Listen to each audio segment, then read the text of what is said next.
বিশ্বজুড়ে franchise cricket টুর্নামেন্টের ছড়াছড়ি। এর মধ্যে জনপ্রিয়তার দিক দিয়ে অনেকটাই পিছিয়ে বিপিএল, যেখানে আইপিএল, বিগ ব্যাশ, SA20-তে খেলতে মুখিয়ে থাকে বিশ্বের নামকরা সব ক্রিকেটাররা। অন্যদিকে বিপিএল ফ্র্যাঞ্চাইজিগুলোর বেনামি ক্রিকেটারের মধ্যে অমাবস্যার চাঁদ হয়ে সামনে আসে শাহিন শাহ আফ্রিদি, মোহাম্মদ নবীর মতো খেলোয়াড়রা।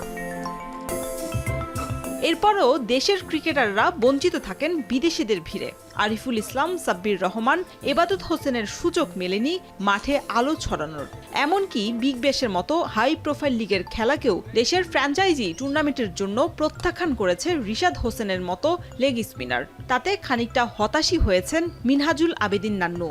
আমাদের যেহেতু নোটেড কিছু প্লেয়ার আছে, পারফর্মার আছে, এদেরকে কিন্তু খেলানো খুবই জরুরি দরকার। যেমন রিশাদ অলরেডি টিম কয়টা ম্যাচ পায়নি, ও আমাদের জাতীয় দলের একটা স্ট্যাবলিশ ক্রিকেটার। ফ্র্যাঞ্চাইজি টুর্নামেন্টে আর বিগ ব্যাশ টুর্নামেন্টে কিন্তু বিশাল টুর্নামেন্ট, এই এক্সপেরিয়েন্সটা কিন্তু ওর কাজে লাগানো উচিত ছিল।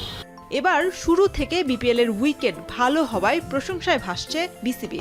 গেল আসরের তুলনায় এ বছর শুরু থেকেই 200-র ঘরে প্রায় ম্যাচই দেখে বেশ উচ্ছ্বসিত সমর্থকরাও। তবে যা গেল আসরগুলোতে দেখা মেলেনি। এর সঙ্গে দ্বিপাক্ষিক সিরিজগুলোতেও উইকেট নিয়ে আলোচনাও কম হয়নি। বিপিএল এর এবারের উইকেটকে মানসম্মত বলছেন নান্নু।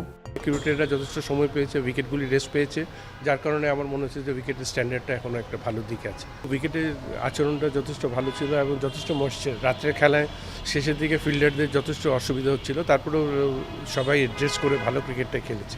প্রতিবারই বিপিএল থেকে জাতীয় দলের জন্য ক্রিকেটার বাছাই করে বিসিবি। এবারও সেই আশাই ব্যক্ত করেন মিনহাজুল আবেদিন নান্নু। শরীফ রাউশন, এখন, ঢাকা।